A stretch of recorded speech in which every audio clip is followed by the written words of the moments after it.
ভারতের শিক্ষা সংস্কার ও বিভিন্ন প্রতিযোগিতামূলক পরীক্ষায় প্রশ্নপত্র ফাঁসের প্রতিবাদে রাজধানী নয়াদিল্লিতে ছড়িয়ে পড়েছে বিক্ষোভের দাবানল।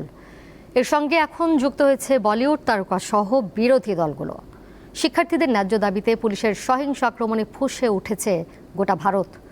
দিল্লির রাজপথে শুরু হওয়া এই আন্দোলনে বড় পরীক্ষার মুখে পড়েছে মোদি সরকার।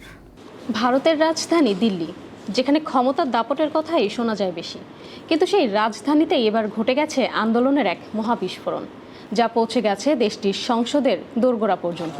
চলতি বছরের 16 মে আন্দোলনের শুরুটা হয়েছিল ঠাট্টা বিদ্রূপ দিয়ে। ভারতীয় সুপ্রিম কোর্টের প্রধান বিচারপতি বেকার তরুণ তরুণীদের আরশোলা মন্তব্য করায় ফুঁসে ওঠে শিক্ষার্থীরা। গঠন হয় ককরোচ জনতা পার্টি। আরশোলার নামে পরিচিত হয়ে তারাই আজ হাজার হাজার মানুষের মিছিলে পরিণত হয়েছে। ব্যারিকেড, কাঁদানে গ্যাস, লাঠিচার্জ কিছুই তাদের থামাতে পারছে না। আন্দোলনকারীদের মূল দাবি কেন্দ্রীয় শিক্ষামন্ত্রী ধর্মেন্দ্র প্রধানের পদত্যাগ, পরীক্ষায় প্রশ্ন ফাঁসে নিরপেক্ষ তদন্ত এবং ক্ষতিগ্রস্ত শিক্ষার্থী ও তাদের পরিবারের ন্যায় বিচার।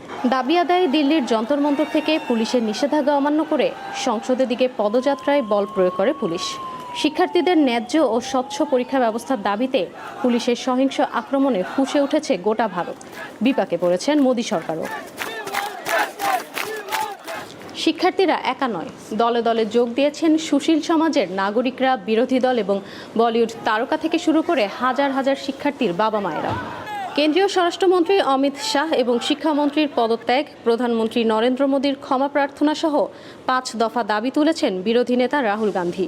শিক্ষার্থীদের হয়ে 28 জুন থেকে অনশনে রয়েছেন আন্দোলনের গুরুত্বপূর্ণ মুখ পরিবেশবাদী ও শিক্ষাবিদ সোনম ওয়াংচুক। হাসপাতাল থেকেই আন্দোলন চালিয়ে যাওয়ার ঘোষণা দিয়েছেন তিনি।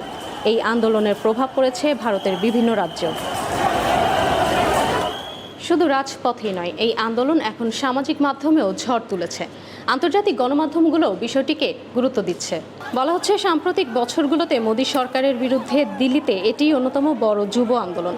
পরিস্থিতি বেগতিক দেখে প্রশ্নপত্র ফাঁসকে পাপ মন্তব্য করে পরিস্থিতি ঠান্ডা করার চেষ্টা চালিয়েছেন নরেন্দ্র মোদী। কেন্দ্রীয় স্বাস্থ্যমন্ত্রী আন্দোলনকারীদের সাথে বৈঠক করলেও দাবি পূরণ না হওয়া পর্যন্ত আন্দোলন বন্ধ হবে না বলছে শিক্ষার্থীরা। সবার এখন একটাই প্রশ্ন, ভারত সরকার কি আলোচনার মাধ্যমে পরিস্থিতি সামাল দিতে পারবে, নাকি এই ছাত্র আন্দোলন আরও বড় রাজনৈতিক চ্যালেঞ্জে পরিণত হবে? ইশরাত সুমা, দীপ্ত বার্তা কক্ষ।